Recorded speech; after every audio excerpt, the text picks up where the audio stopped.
todas, bienvenidas y bienvenidos a este espacio de la Biblioteca Municipal, a esta última charla que tenemos en mes de julio, gracias a la facilitación, a la mediación, a los conocimientos a cargo del arquitecto Melvin Hoyos. La Dirección General de Patrimonio Cultural, a cargo de la Biblioteca Municipal de Guayaquil, les da la bienvenida a esta importante conferencia titulada Pedro Franco Dávila, un sabio olvidado, en el marco del programa Memorias de Guayaquil. Pedro Franco Dávila fue una figura realmente destacada en la historia de la ciencia y la cultura. Nació en Guayaquil en 1711 y fallecería en Madrid para 1786.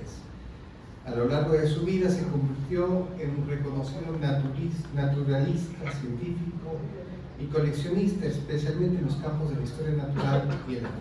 Su pasión por el conocimiento y la exploración le llevó a convertirse en una de las figuras de prestigio en Europa, donde fue muy bien respetado por sus contribuciones a la ciencia, al arte y a la cultura. Uno de sus logros más importantes fue la fundación y dirección del Real Gabinete de Historia Natural de España, que hoy en día es el conocido Museo Nacional de Ciencias Naturales. Este museo es uno de los centros más importantes de su campo en España y en el mundo.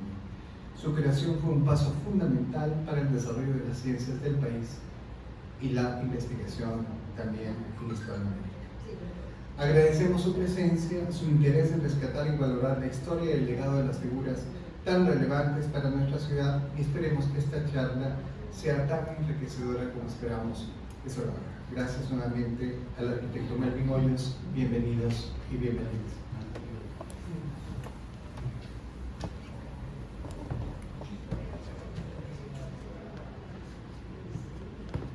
Mil gracias por estar aquí. Vamos a abordar un tema poco conocido, un tema del que se ha hablado muy por encima y del que solamente un historiador guayaquileño profundizó en esto. Y ese historiador era el doctor Abel Romeo Castillo. Abel Romeo Castillo, mientras estudió en España historia en esos 10 largos años que estuvo en Madrid, investigó principalmente la historia de los gobernadores guayaquileños del siglo XVIII, pero el tema de Pedro Franco Dávila lo apasionó y tenía razón. Tenía razón porque el poder constatar que un guayaquileño tenía el relieve que había tenido este hombre excepcional lo debe haber sorprendido y mucho. Darse cuenta que en el Jardín Botánico de Madrid tenía un espacio preponderante este sabio y que los españoles se sentían orgullosísimos de que fuera parte de la colonia Pedro Franco Dávila, que fuera un ciudadano de la colonia española, lo hizo que comience a hacer una investigación que dio frutos. Que dio frutos, digo, porque el trabajo que hizo sobre Pedro Franco Dávila, Abel Romeo Castillo, se resumió en 2 grandes tomos nunca publicados. Me tocó tenerlo en sus manos, tenerlo en mis manos, que hubiera provocado, en el caso de que se hubiera sacado a la luz esa obra, un libro de no menos de 400 páginas con una cantidad de información fascinante. Lo digo porque fui ayudante de Abel Romeo y porque tuve esos libros escritos a máquina en Madrid, los tuve en mis manos, los leí y me sorprendió enormemente, pero enormemente todo lo que se decía allí fruto de la investigación de él. Antes de entrar en materia, permítanme comentarles algunas cosas que nos hacen ver lo poco que sabemos de nuestra historia, de los personajes que han descollado en ella. En el año 1984 me llama, yo trabajaba primero con Julio Estrada y después trabajé con Olafón. Me dijo Olafón que venían de España trayendo un busto que lo traía delegados del Ministerio de Cultura en España, y lo traía María de los Ángeles Calatayud, la biógrafa más importante de Pedro Franco Dávila en España, y que no sabía realmente cómo iba a atenderlos, porque iban a poner ese busto frente a la calle que llevaba el nombre del sabio, y como no teníamos calle que mostrar, que donde estaba la calle Pedro Franco Dávila no era como para poner el busto, se lo hizo poner frente a la bahía, porque ahí está la calle General Franco. Entonces engañamos a estos españoles diciéndole que ese era el Franco, y ahí se lo puso. Años después me tocó vivir algo muy triste al darme cuenta de que en la regeneración urbana, en los cambios que se formaron en el malecón, el director de ese entonces, no quiero, me reservo el nombre porque me parece tristísimo lo que voy a contar, le pareció feo el busto, le pareció cholo, y lo tiró a una bodega. Y el embajador de España me hizo conocer la inquietud que tenía, porque ya se había inaugurado la sección de Malecón 2000 en donde había estado el busto puesto, y ahí ya ahora había centros comerciales y ya no había en ninguna parte el busto. En ese entonces yo era director del Museo y Biblioteca y tenía mis recursos para averiguar estas cosas, y averiguo que en una bodega de Malecón 2000 estaba botado, aporreado, le había caído encima un poste de bronce, estaba dañado. Y entonces me tocó ir a Malecón a contarle a quien manejaba en ese entonces Malecón quién era Pedro Franco Dávila, sin decirle que lo tenía tirado en una bodega despedazada. Después de que le dije quién era Pedro Franco Dávila, muy someramente, sin entrar en mayor profundidad, él me dijo: qué maravilla, increíble que un sabio de ese calibre haya vivido en la ciudad de Guayaquil. Sí, le digo, está botado ahora en una bodega rubia del malecón. No, eso no puede ser. Entonces así nacieron los jardines de Malecón, que no estaban planificados para ponerlo en la mitad a Pedro Franco Dávila. Estas son anécdotas que solamente nos permiten ver lo poco que hemos sabido del personaje y el mea culpa que muchos hemos tenido por no haber hecho más para que se conozca. Yo hice todo lo que pude, todo lo que tuve a mi alcance, publiqué un cómic, hice concursos sobre el conocimiento de Pedro Franco Dávila en los colegios. Algo se pudo hacer, pero mucho más debe hacerse para que Ecuador entero se sienta orgulloso que en nuestra tierra haya nacido un hombre de este calibre.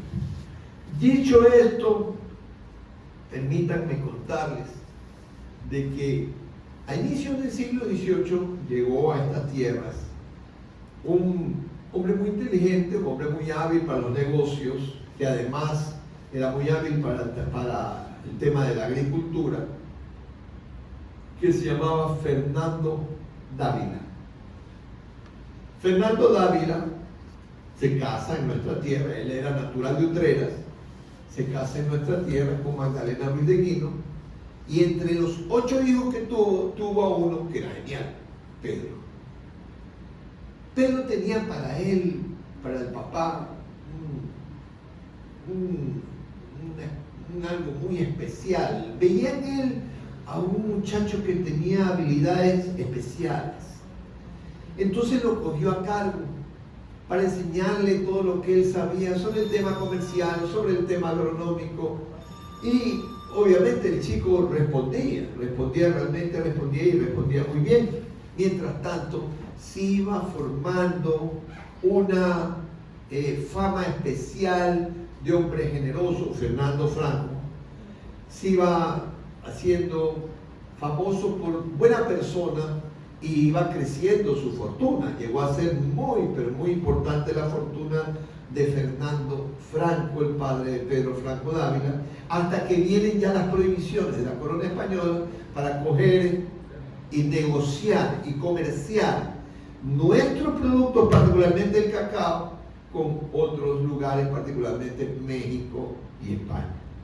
Ahí va bajando un poco el nivel de la fortuna de Fernando Franco, sin embargo, lo cual no era sustancial para el dinero y el nivel al que él llegó. Un buen día, ya este chico, ya jovencito, ve el padre que ya estaba listo como para poderlo mandar a hacer negociaciones importantes. Este hombre vendía el cacao, vendía con la plata que ganaba, compraba mercadería, a su vez la revendía en el lugar donde había vendido el cacao o de donde traía el cacao, y en estas negociaciones de ida y vuelta iba incrementando sustancialmente su fortuna. Lo prueba el hijo y dice: ok, he vendido una importante carga de cacao, lo voy a mandar con productos manufacturados, lo voy a mandar a Pedro a ver si logra venderlos en Puerto Viejo. Si él logra venderlos en Puerto Viejo, iré viendo de qué manera ya lo mando a España, para ya el muchacho comenzar ya a llevar la batuta de lo que el padre hacía. ¿Qué sucedió? El negocio en Puerto Viejo fue fenomenal. Esta información que está sacada de la biografía escrita por Abel Romeo Castillo, no la de María de los Ángeles Calatayud, sino por Abel Romeo Castillo, tiene una falencia importante que también la tiene la de María de los Ángeles Calatayud. No encontramos mayores fechas, años, meses, no se encuentran, son más bien pocos. Lo que sí tenemos una idea, de acuerdo a lo que va narrándose, es más o menos la edad que debe haber tenido este chico. Estamos hablando que este muchacho, para este entonces, que está en Puerto Viejo haciendo las negociaciones que el padre lo manda, no debe tener menos de 18 años. Debe, y esto sí es una conjetura personal, debe haber estudiado, sin duda alguna, el único colegio en donde se podía estudiar en el tiempo de la colonia, el Colegio San Francisco Javier, porque era el único colegio, el colegio jesuita que Guayaquil tenía, y que tenía una educación de primerísima calidad. ¿Qué es lo que sucede luego de que llega de Puerto Viejo Pedro? Llega a Puerto Viejo, el padre contentísimo de ver los negocios exitosísimos que había hecho en esta tierra, y le dice: mira, te voy a mandar a Panamá para que tú cojas, lleves cacao, y ese cacao sea reembarcado por el Atlántico para mandarlo a España. Bien. Aquí en este momento se va a generar un cambio importantísimo en la vida de este chico. ¿Qué es lo que le pasó? En el momento en que él está yendo hacia Panamá, naufraga el barco en el que él va, y los 40 tripulantes del barco se bajan en una zona de Colombia que para ellos era totalmente desconocida y era casi desértica. Caminaron por algunos días en una zona tremendamente hostil, hasta que llegaron a un poblado a donde el sacerdote del pueblo les dio hospitalidad, los ayudó y les dijo: este sitio se llama Santa Bárbara de Iscuanté. Si ustedes ven un mapa de Colombia, Santa Bárbara de Iscuanté queda a, qué sé yo, será unos 100, 150 kilómetros de los límites actuales entre Colombia y Ecuador en el norte, hacia la costa, ¿no? Santa Bárbara de Iscuanté. Bien, este sacerdote era una suerte de sabio naturalista que engancha a este chico de tal manera que se olvidó de su familia, se olvida de todo lo que este sacerdote le comienza a enseñar. le fascina de tal manera que se olvida de los programas de su padre, se olvida de todo lo que el padre tenía planeado para él, y encima conoce a una chica. Estamos hablando de un joven, muchacho que no llega a tener 20 años. Conoce una chica que se llamaba María Manuela Emerenciana. María Manuela Emerenciana debe haber sido muy bonita, muy simpática, porque le voló los sesos. Se quedó fascinado con la chica, aprendiendo con el cura y enamorado de la chica. Prácticamente no había familia. 7 largos meses en Santa Bárbara de Iscuandé hacen de Pedro algo que va a tener sin duda alguna una repercusión cuando sea adulto. Pero el padre, que tenía muchos recursos y que amaba a este hijo como a pocos, coge y despliega una investigación profunda para encontrarlo, pues. Manda marinos, manda gente por tierra, manda averiguar dónde había sido el naufragio. Él averigua, se entera que había sido un naufragio en el que iba el hijo, y también se entera de que no había muerto nadie. Entonces busca al muchacho, lo busca y lo encuentra después de prácticamente un año. Lo encontró. El marino que lo encuentra le dice: su padre está extremadamente preocupado por su vida, sufre mucho. Creo que es importantísimo que usted le pague a su padre con la moneda que él le ha dado la vida entera, porque lo conocía al padre y conocía a Pedro, el marino que lo encontró. Pedro se va a la iglesia. Esto es parte de unas memorias que deja escritas Pedro, y por eso se sabe con precisión qué fue lo que hizo. Pedro se va a la iglesia del pueblo y le ofrece una manda a Nuestra Señora del Rosario, y le dice que él volverá con su padre y que como sacrificio seguirá de Santa Bárbara de Iscuandé en la noche, sin despedirse de nada, ni de nadie, ni de la chica que amaba, con quien ya se había casado, ni del sacerdote que tanto le había enseñado, y que sufriría mucho con ese desapego que tendría que obligadamente hacer por esta manda que estaba haciendo, pero que su padre lo merecía y que se iba. No quería además que las palabras del sacerdote o de la chica pudieran atarlo más y hacer que pensara en quedarse. Se va con el marino, pero el marino se tiene que quedar en otra zona y le dice: mira, yo te puedo dejar en Manta. Y se queda Pedro Franco Dávila en Manta. Debe haber tenido para aquel entonces unos 19 años. No creo que haya llegado a los 20. Se queda en Manta, se viene hasta Guayaquil, y antes de llegar a Guayaquil se va a la iglesia de Santo Domingo por las Peñas. Y en la iglesia de Santo Domingo va y le dice a la Virgen: he cumplido con lo que te había ofrecido.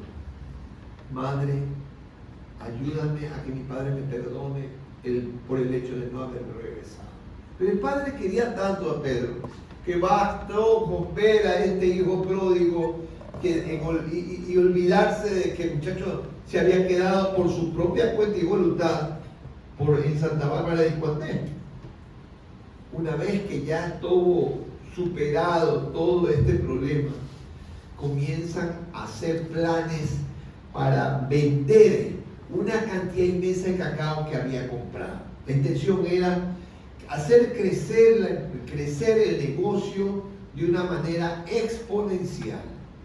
Iban a cargar en 5 galeones, una carga inmensa de cacao, pero al granero, no en sacos. Aquí se corría un riesgo importante de dañar el cacao, pero era un buen negocio, debe haber sido un buen negocio, porque de lo contrario no se embarcaba. Este hombre era muy inteligente para estas cosas. Y le dice: Pedro, nos vamos, tú y yo nos vamos, le dice el padre.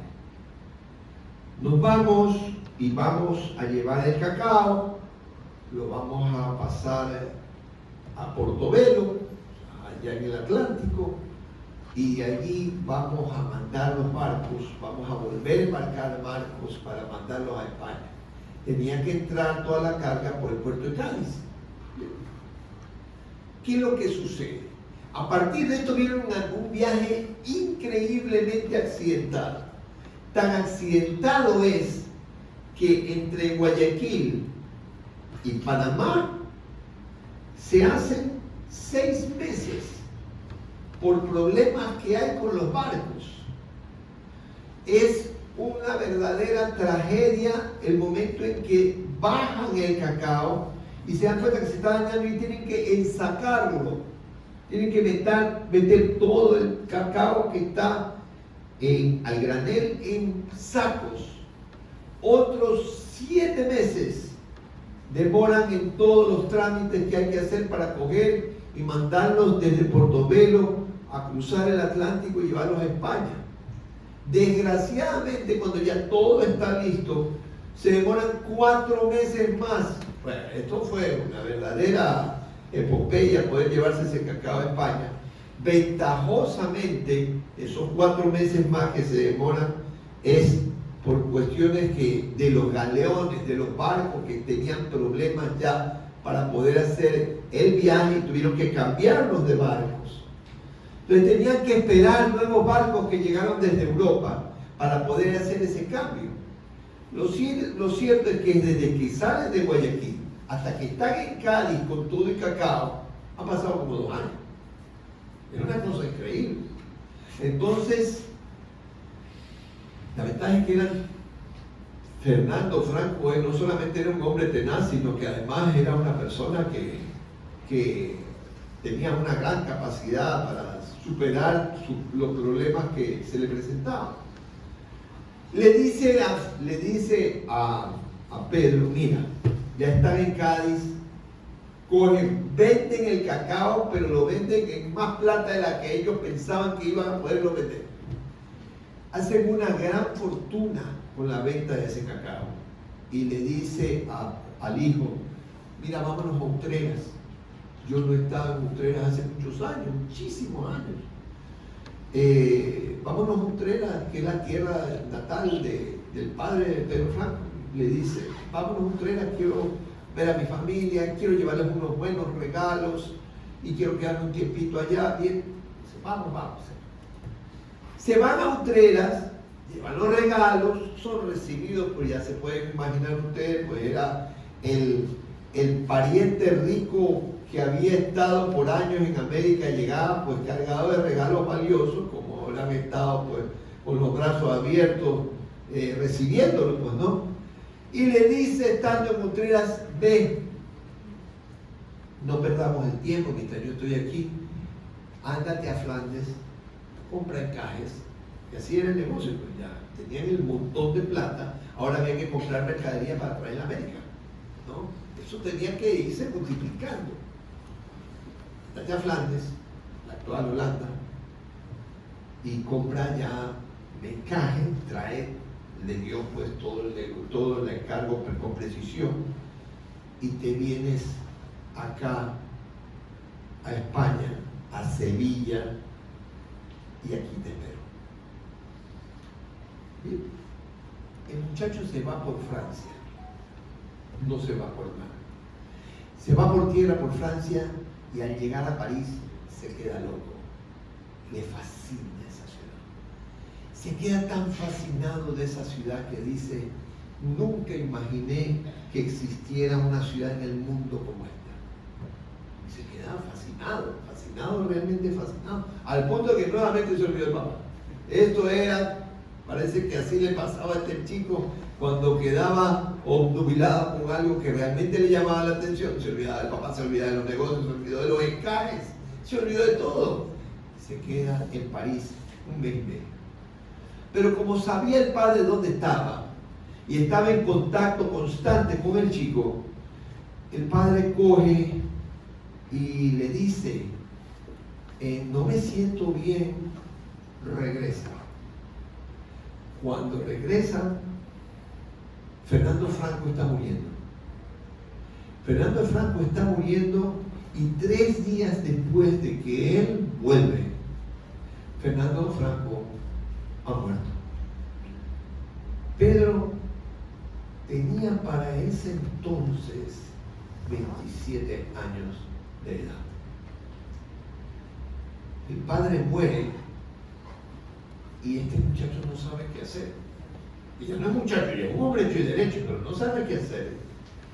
Tiene una fortuna inconmensurable en sus manos y francamente se queda sin atinar a hacer nada. Coge, se va, dice, lo primero que hay que hacer después de 1 mes y medio de muerto el padre es ver cómo llevamos el cacao llevamos la mercadería, la llevamos a América. Entonces, para ir a América había que ir al puerto de Cádiz.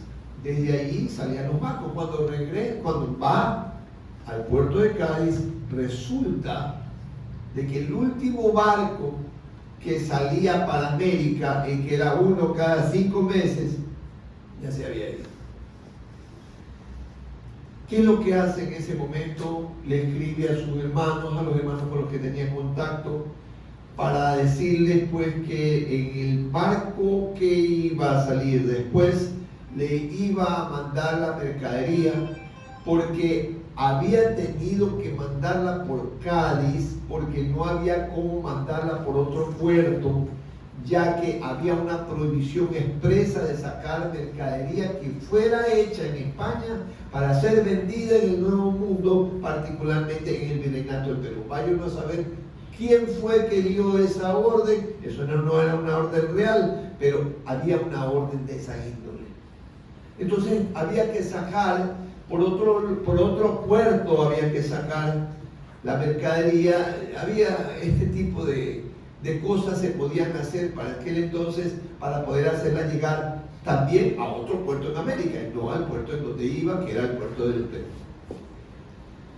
Finalmente, él comienza a trabajar, comienza a mandar mercaderías de Europa, recibir cacao de parte de sus hermanos en Europa, venderlo en Europa, y iba creciendo sustancialmente su fortuna, pero creciendo de verdad. Como amaba París, como se había enamorado de esa tierra, se va a Francia. Y en el tiempo que no está vendiendo, que no está comerciando, que no está haciendo nada, toma la decisión de aprender lenguas. Comienza a aprender lenguas. Aprende el inglés, aprende el alemán, aprende el francés, aprende hebreo y comienza a aprender lenguas muertas. ¿Cómo? Era un hombre con curiosidades múltiples. Pero además de eso, comienza a recordar todo lo que había aprendido. ¿En dónde? En Iscuandé. Todo lo que había absorbido del sabio sacerdote de Santa Bárbara de Iscuandé. ¿Y qué hace? Comienza a coleccionar moluscos. Y incursiona en el mundo de la malacología, que en ese entonces se llamaba la ciencia conquiliología, de conchas. Malacología pues viene de moluscos. Y comienza a incursionar en esto y forma una colección formidable de conchas y caracoles de todo el mundo. Mientras esto hace, no deja de aprender lenguas. Mientras esto hace, se da cuenta de que hay otras cosas fascinantes que puede adquirir, que son fruto de la taxidermia, que son fruto de entomólogos aficionados que hay en Francia, y comienza a hacer crecer la colección de historia natural. La colección de historia natural la hace crecer enormemente cuando incursiona en el tema de la botánica. Y incursiona en el tema de la botánica paralelamente a que incursiona en el tema del arte. Comienza a coleccionar arte, comienza a coleccionar pinturas, comienza a coleccionar piezas arqueológicas de Mesopotamia, de Egipto, de China. Y estas cosas comienzan a hacer crecer la colección múltiple de este hombre a unos niveles extraordinarios. Hay un momento en que ya su colección es tan fantástica que la gente que lo visita le dice: esto es algo maravilloso, esto de aquí requiere de un edificio solamente para que albergue su colección, y construye en París prácticamente un palacete para poder organizar su gabinete de historia natural y también la biblioteca que había comenzado a conformar y que ya tenía más de 4.000 volúmenes. Estamos hablando del siglo XVIII. Esa biblioteca debe haber tenido incunables, pero además de tener incunables, debe haber tenido libros manuscritos. Son los libros de antes del invento de la imprenta. Esa biblioteca debe haber tenido sencillamente cosas únicas. Y él sigue creciendo intelectualmente hasta que comienza a escribir. Y comienza a escribir sus deducciones y sus análisis sobre las materias y las disciplinas de las ciencias naturales sobre las que tenía ya más dominio, comenzando con la malacología. Comienza a escribir cosas fascinantes que impresionan vivamente a miembros de la Academia de Ciencias de París. La primera Academia de Ciencias a la que pasa a ser parte es la Academia de Ciencias de París. Pero sus estudios, sus investigaciones y sus trabajos le permitieron entrar en la Academia de Ciencias de Berlín, en la Academia de Ciencias de Madrid y en la Academia de Ciencias de Londres. Fue miembro de 4 academias de ciencias. Si nosotros recordamos a nuestro sabio Pedro Vicente Maldonado, que solo fue miembro de la Academia de Ciencias de París, y vemos que este hombre, Pedro Franco Dávila, llegó a ser miembro de 4 academias de ciencias, entonces vamos a darnos cuenta del nivel que tenía para los europeos este sabio. Este sabio, que era ya todo un sabio realmente, valga la redundancia, siendo muy joven, siendo relativamente joven, porque él es miembro ya de las 4 academias de ciencias en el año 1759. Se dice que en el año 1759 Pedro Franco Dávila lo visitaban nobles de todas las casas nobles de Europa en su domicilio en París, solamente para ver las cosas fabulosas que él poseía en sus colecciones, en su biblioteca y en su pinacoteca. Pinacoteca que, según las investigaciones realizadas por su biógrafa María de los Ángeles Calatayud, llegó a tener más de 1.800 pinturas. Estamos hablando de una colección descomunal. Pinturas, dibujos, mapas, piezas arqueológicas de todas las civilizaciones, todas las culturas del mundo conocido, colecciones de historia natural soberbias, increíbles. Llegó un momento en que ya no había plata que pudiera sostener una colección de esa envergadura. Y entonces toma la decisión de ponerse en contacto con un amigo, Enrique Flores, el marqués de Grimaldi. ¿Qué le dice al marqués de Grimaldi? Enrique, esta colección ya no la puedo mantener.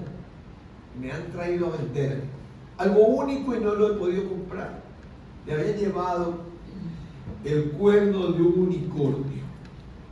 que no era otra cosa que el cacho de un narval. Y claro, el cacho de un narval, que es un mamífero marino, también es una cosa así como un tornillo. Pero para ese entonces el narval no era conocido, pero la leyenda del unicornio sí eran conocidas. Entonces juraban que tenía en sus manos el cuerno de un unicornio, pero le han de haber pedido pues una fortuna inconmensurable por eso y no lo pudo pagar. Y entonces se da cuenta de que ya no puede. No puede seguir adelante con la colección porque ya lo que él vaya requiriendo tenía costos inmanejables.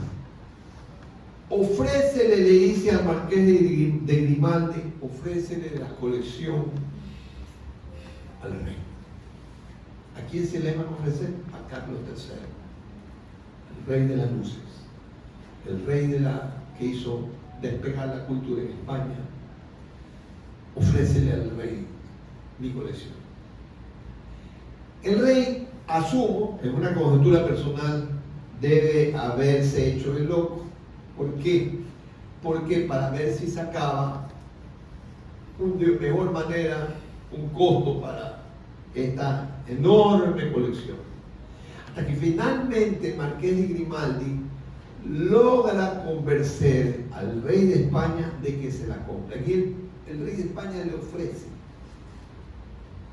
50.000 pesos oro anuales y la dirección vitalicia del Gabinete de Historia Natural con biblioteca y colección arqueológica incluida, que se fundara en Madrid con esa colección.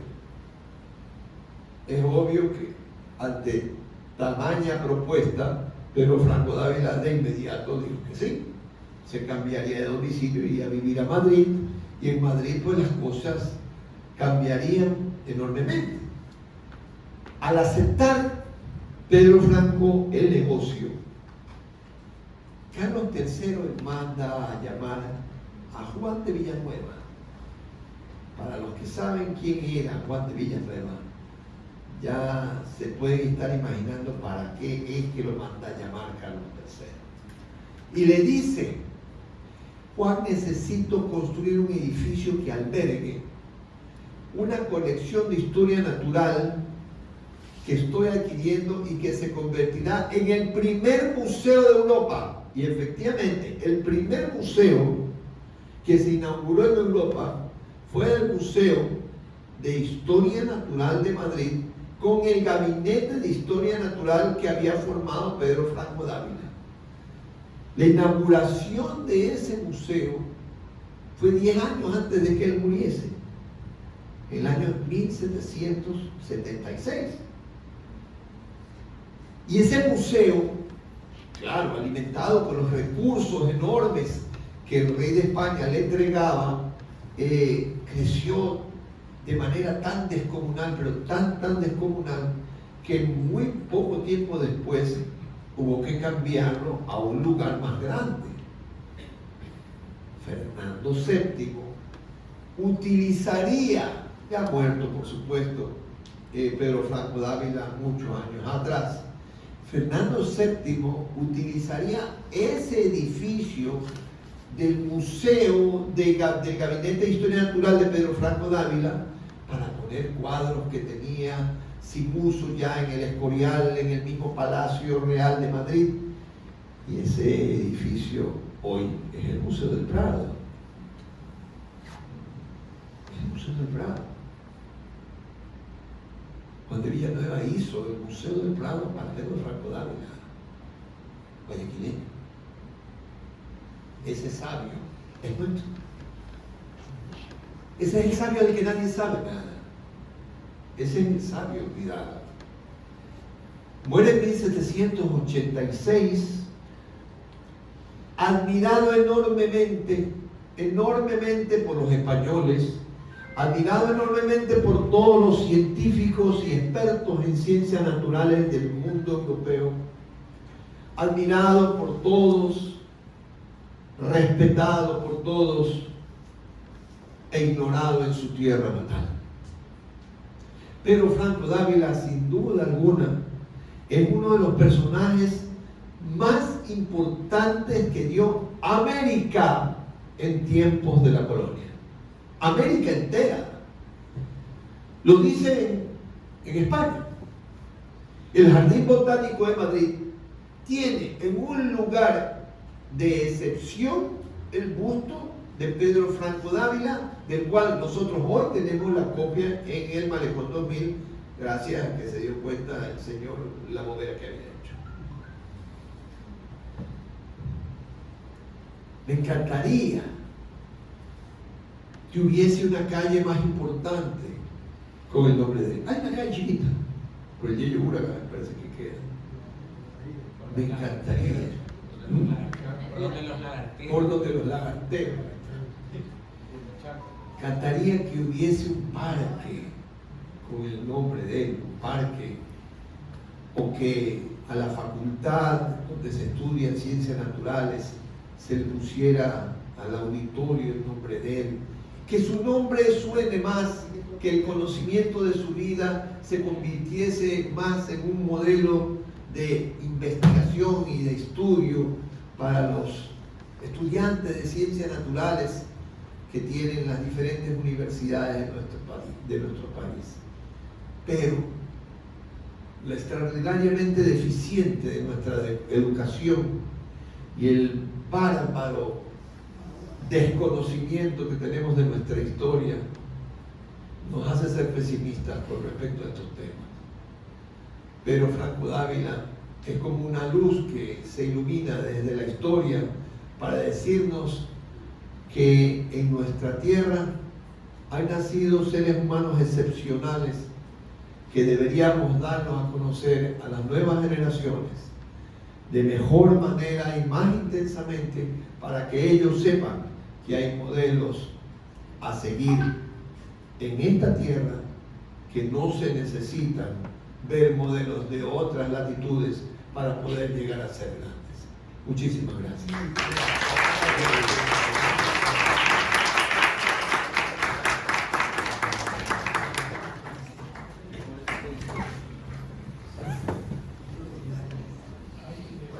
Muchas gracias al arquitecto Melvin Hoyos por esta explicación, esta reflexión, siempre uniendo al debate de la recuperación de la memoria histórica de Guayaquil.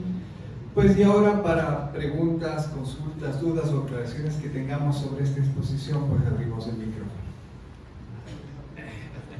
Yo siempre...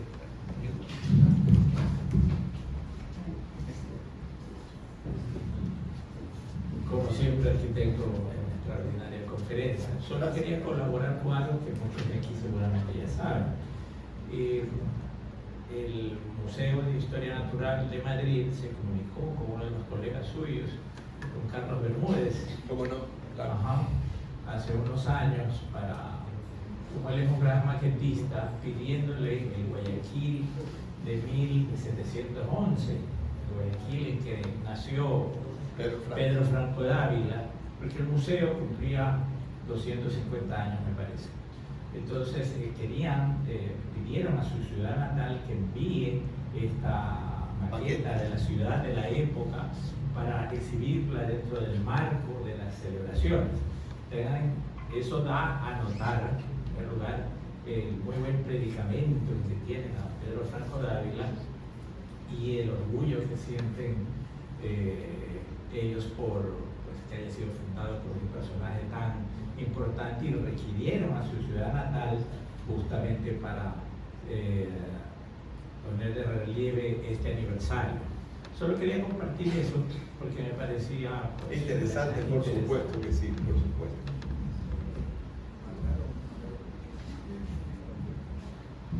¿Dejó descendencia? No, no dejó descendencia. ¿Quién sabe? A lo mejor doña María Emerenciana en Colombia sí tuvo algún hijo de él, porque se quedó bastante tiempo allá. Y yo digo que si San Martín, que se quedó un día nomás, dejó descendencia en Guayaquil, pues chica, él que estuvo 7 meses, un año, a lo mejor, pero no se conoce descendencia de Pedro Franco Dávila. Otra inquietud, encantado. Acá. Señora. Me gustaría conocer qué está haciendo el municipio en las escuelas municipales, porque esta información es tan valedera para los jóvenes como para los adultos. Yo desconocía, algo sabía de leer y la calle es algo que impresiona cómo la municipalidad no pone los nombres completos. La calle Roca, la calle 16, por decir algo. Pero ¿por qué no ponen, en otras naciones del mundo ponen, o cuando comienza donde termina la calle, la historia en plaquitas, que no tienen que ser maravillosas, pero es una información para cualquiera. Aquí las calles son como lo tiene grabado a la persona en la mente, porque así toda la vida se ha dicho, pero los nombres están incompletos. Yo creo que deberíamos tener los nombres completos de la calle y no en la forma que están. Bueno, yo le puedo decir, porque participé en algunas ocasiones en el comité de denominación de calles, plazas y monumentos, que si hay una gran cantidad de calles con sus nombres completos, una gran cantidad. Puede que haya algunas que estén incompletas, pero sí hay muchísimas con los nombres completos. Ahora, con respecto al tema de Pedro Franco Dávila y la difusión de su historia, le comento que nosotros hicimos 2 ediciones de 10.000 cómics con la vida de él, con la finalidad de dar a conocer a los jóvenes. Hicimos en nuestro momento, concursos para que en las escuelas, para que concursen las escuelas y los colegios con la información que estaba en los cómics. Y yo pude ver con gusto, con placer, de que hubo una época en la que en muchos colegios llegaron a saber quién era él. Llegaron a saber los alumnos y los maestros, que tampoco sabían, no tenían ni idea, los profesores, de quién era Pedro Franco Dávila. Pero esto deben ser programas sostenidos con la finalidad de que ese conocimiento quede no solo en 1, 2, 3 o 4 generaciones, sino que ya se mantenga. Pero ahí el pecado no está en el municipio, el pecado está en la Subdirección de Educación del Litoral, que es la gran culpable de mantener la ignorancia en nuestra gente sobre nuestra historia. ¿Por qué? Porque es a la Subdirección de Educación del Litoral de Guayaquil que le corresponde reclamar en el ministerio para que en el pensum académico se incluya la información de la historia, no solamente de la historia de Guayaquil, de la historia cuencana, de la historia de Puerto Viejo, de la historia de Manta, de la historia de Machala. Eso existía cuando existía un libro que se llamaba Lugar Natal, hace muchos años, pero eso se acabó, y eso fue con la eliminación de la cívica en las escuelas y los colegios. Fue uno de los grandes reveses a las nuevas generaciones, porque se pierde lo que le permitía a los muchachos tener identidad, adueñarse de la identidad de nuestra, es decir, sentirse guayaquileños en base a lo que sabían de su tierra y de su gente. Eso es culpa de los ministerios. ¿Qué presidente ha hecho algo por resolverlo? Ninguno, ni de derecha ni de izquierda. ¿Por qué? Ni idea. Gracias. De nada.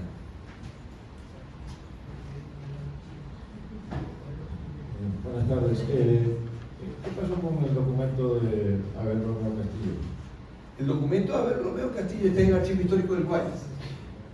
Ahí está. Son 2 libros de pasta rosada, no rosada, un rojo ya vaído de lo viejo que es, porque empastado en percalina, y la percalina se daña con el paso de los años. Todos son hojas escritas a máquina, de un solo lado. Está en el Archivo Histórico del Guayas.